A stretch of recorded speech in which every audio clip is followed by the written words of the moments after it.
One of the things that I do every year, twice a year, because my classes are semester classes, is I call all of my parents.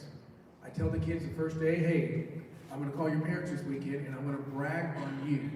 And they're like, huh? They get a little panicked.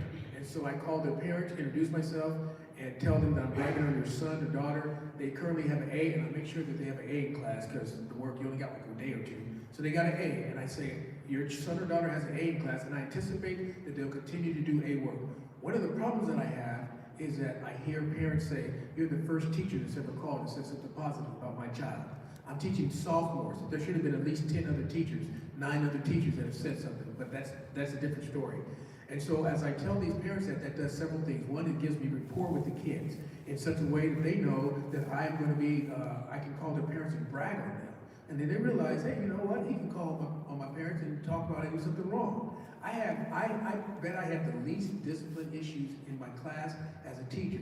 Now what this also does is it builds rapport with the parents. The parents get involved with this process so that I can communicate with them and talk with them. In fact, my superintendent, when I first got there, about 2 weeks into it, he came to my classroom, in which when a server of soup comes into your classroom, it's like, uh-oh, what's on?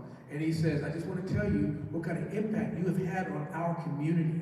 We are having parents call and talk to one of you as their teacher for their kids because you are calling and bragging about their kids. And so this is